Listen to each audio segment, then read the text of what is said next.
Hi guys, magluto tayo ng sinabawang manok. So, unahin ko lang yung luya.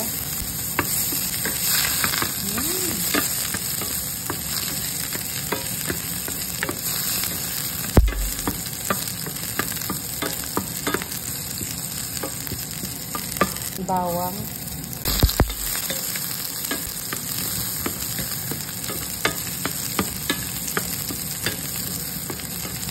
Yung medyo maitim guys, ano yan siya, yung pinagprituhan ko ng lumpia kahagabi. So yung pa yung ginamit kong masika. Pusunod natin yung sibuyas.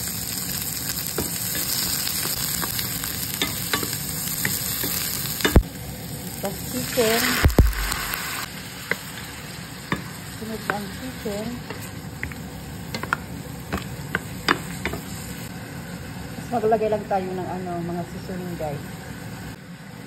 Salt, paminta, medium MS kitchen. Yan. Ayun lang na.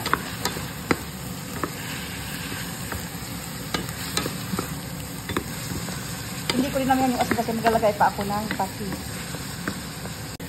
Takpan lang natin.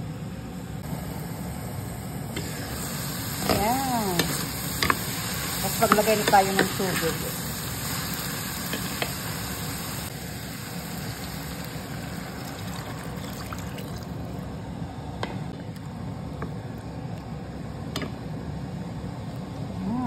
Pakuluin lang natin para lumambot yung karne. Yan guys. Luto na siya. Ilalagay ko na yung sayote. Lagyan natin ng sila.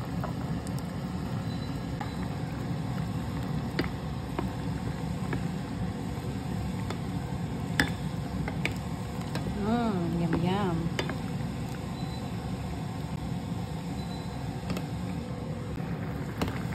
Check natin ulit guys. Mukhang luto na yung sayote. Ano natin? Ay di pa. Lagay tayo guys ng pasit. Patis. Kasi matabang siya eh. Sasaluin natin ulit.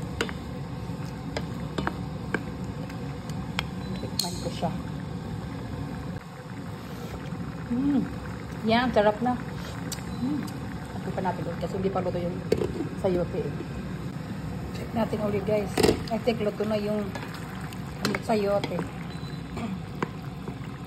Ayun, oo nga, luto na. Ako na tong pechay. Nano ko lang siya into bite size para hindi ako mahirapan ngumuya. Patayin ko na guys yung apoy. Kasi ayoko siyang ma-overcook. Maluluto siya sa lang eh. Sa init pa lang ng sabaw. Takpan lang natin para maluto. So, ayan na guys. Medyo malapot-lapot siyang konti. Yan. Mainit-init pa. Tapos ito yung kanin ko. Kain tayo. Kain guys.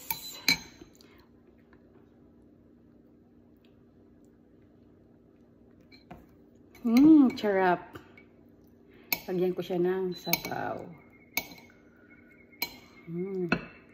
Ano ko lang siya? Dinner and lunch.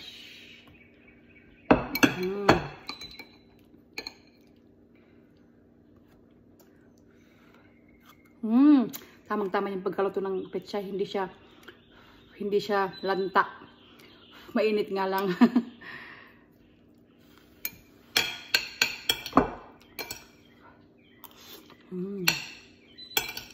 Sabaw pa lang guys, ulam na.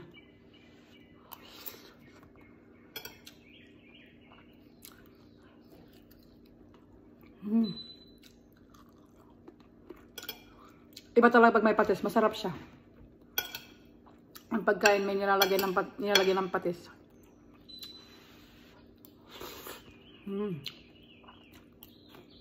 Bye!